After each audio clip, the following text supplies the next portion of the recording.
मैं चाहता हूं कि आज की महफ़िल के सदर आली वक़ार जनाब डॉक्टर कमर सिद्दीकी साहब वो माइक पर आए और अपने खुतबात से हम सबको नवाजें कि खुदा के वास्ते मोहरे सुकूत तोड़ भी दे कद खुदा के वास्ते मोहरे सुकूत तोड़ भी दे, तमाम शहर तेरी गुफ्तगू का प्यासा है। ये है हमारे कमर सिद्दीकी साहब, भरपूर तालियों में इनका इस्तकबाल करें। बहुत शुक्रिया मोहतरम। इस मजलिस का इफ्तिताह आले जनाब फ़रीद ख़ान साहब ने किया। फ़रीद ख़ान साहब उर्दू के वो मर्द मुजाहिद हैं जो किसी तारुफ़ के मोहताज नहीं है। बेशक पूरा शहर बम्बई या महाराष्ट्र और आज के इस ग्लोबल अहद में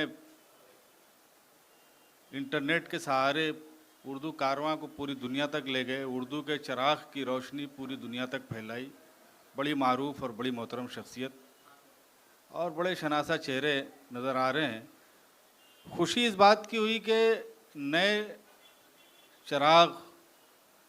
चिरागों की लौ, उनकी आवाज़ को सुनने का मौका मिला।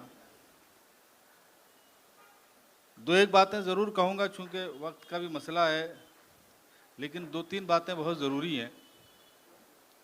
जोशी साहब हैं, देवमनी भाई हैं, हमारे बड़े पुराने करम फरमा हैं। एक तो बात यह है कि जो हमारे यहाँ उर्दू में नई जो शायरी आई है, ये जो नए शोरा हैं और बिल्कुल हमारे बाद के जो लोग हैं, तो ये जो मेरे मतलब ज़ाती महसूसात हैं, ये कोई मतलब कोई कुलिया कोई नज़रिया नहीं है, ये जो मैंने महसूस किया है, ये मुशायरे के हवाले से ज़्यादा आई है। ये रीडिंग ट्रेडिशन की जनरेशन नहीं है, ये ओरल ट्रेडिशन की जनरेशन है। तो इसके साथ कुछ मसले हैं। हर ट्रेडिशन की अपनी खुसूसियात होती हैं, उसकी अच्छाइयाँ होती हैं, उसके मसाइल भी होते हैं। और ये बात मैं नहीं कह रहा हूँ, मेरे ज़माने ये बात निदा फाजली ने कही थी कि ये जो जनरेशन आ रही जो हम लोगों की, ये बड़ी मिक्सअप जनरेशन है, ये मुशायरों से भी इंस्पायर हुई है, मैगजीन्स को भी पढ़ी है इन्होंने। लेकिन हमारे आते आते ये मसला हो गया कि ये जनरेशन में, ये मैं बड़े दावे से कह सकता हूँ कि जितने शोहरा थे, अगर इनमें से पूछा जाए तो 5 उर्दू के बड़े मैगजीन्स के नाम नहीं बता पाएंगे। तो देखिए, आप जिस चीज़ के लिए अपनी पूरी ज़िंदगी वक्फ कर रहे हैं, शायरी के लिए मामूली चीज़ नहीं है। इकबाल ने कहा था कि शायरी बहुत बड़ी चीज़ होती है। आप मुझे शायर ना समझिए, शायर बहुत बड़ी चीज़ होती है। मैं मतलब उसके पैरों की धूल के बराबर नहीं हूँ, इकबाल जैसा शायर कह रहा है। तो ये बड़ी जिम्मेदारी की बहुत बड़ी चीज़ होती है। और आप जब ओरल ट्रेडिशन से आते हैं तो आपके साथ कई खामियां रह जाती हैं। और मैं आज पब्लिक डोमेन पे कह रहा हूँ, वो रिकॉर्ड भी कर रहे हैं, मुझे कोई मसला नहीं है, और वो जो एतराज़ करेगा उसको मैं लड़ भिड़ भी लूँगा। हमारे यहाँ जो गज़ल में, देवमनी जी, नवीन भाई, हमारे यहाँ गज़ल में जो है ना, जेंडर आइडेंटिफिकेशन नहीं होता है। जो आपका माशूक है उसके जेंडर को आइडेंटिफाई नहीं कर सकते। आप गालिब को पढ़ लीजिए, मीर को पढ़ लीजिए, दाग को पढ़ लीजिए। दाग के ताल्लुक से तो आप जानते ही हैं उसका माशूक कौन है। कहीं वो जेंडर को आइडेंटिफाई नहीं करेगा कि वो रास्ते में मिली थी, वो बस स्टॉप पे खड़ी थी। हमेशा जो है वो मुज़क्कर के सेगे में इस्तेमाल करेगा कि वो बस स्टॉप पे मिला था, वो बस स्टॉप पे खड़ा था। ये गज़ल की ख़ास बात थी, और गज़ल का ये समझिए कि पिलर है ये, और आपके शेर को आफाकी बनाता है ये। जहाँ आपने जेंडर को आइडेंटिफाई कर दिया, आपका शेर लिमिटेड हो गया, वो बस स्टॉप ही का शेर हो जाएगा, वो उसके आगे नहीं बढ़ेगा।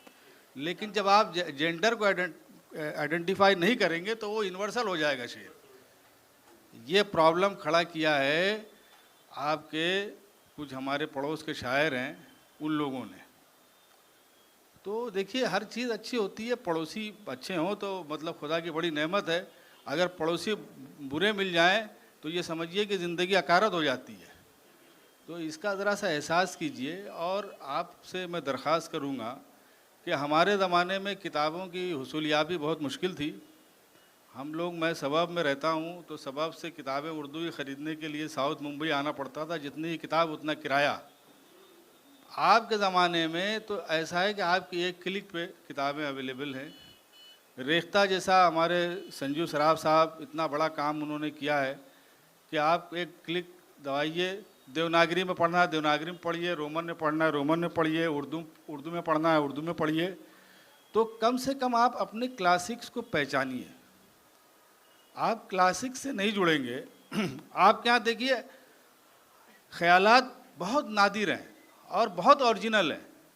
मतलब ये जो बातें आपने बयान की हैं, ये मेरी जनरेशन का शख्स नहीं कह सकता, मुझसे पहले की जनरेशन का शख्स नहीं कह सकता, इसलिए कि ज़िंदगी बिल्कुल बदल गई है।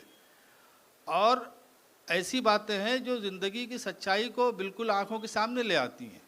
लेकिन कहने का जो सलीका है, जो रियाजत है, जो सीखने का अमल है, वो आपको क्लासिक से मिलेगा। आपको मीर को भी पढ़ना होगा, आपको गालिब को भी पढ़ना होगा, आपको आतिश और नासिख को भी पढ़ना होगा, आपको दाग को पढ़ना होगा, आपको निदा फाजली को पढ़ना होगा, आपको उससे पहले सीमाब को पढ़ना होगा, जिगर को पढ़ना होगा, तरक्की पसंदों को पढ़ना होगा, अपने कंटेम्पररीज़ को पढ़ना होगा। अगर आपको रहना है, देखिए वाह वाही मुशायरों में लूटना वो एक अलग तरह का खेल है और उससे माशाल्लाह आप लोग सब वाकिफ़ हो गए हैं, बस ट्रेंड हो गए हैं, उसका मसला आप लोगों के साथ नहीं है।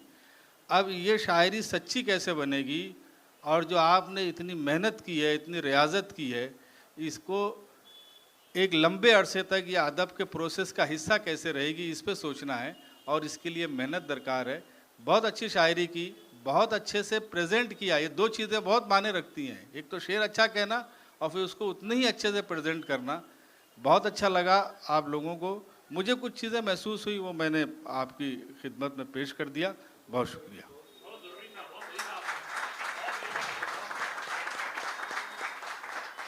बहुत शुक्रिया सर। ये थे डॉक्टर कमर सिद्दीकी साहब जो अपने खुतबात से नवाज रहे थे।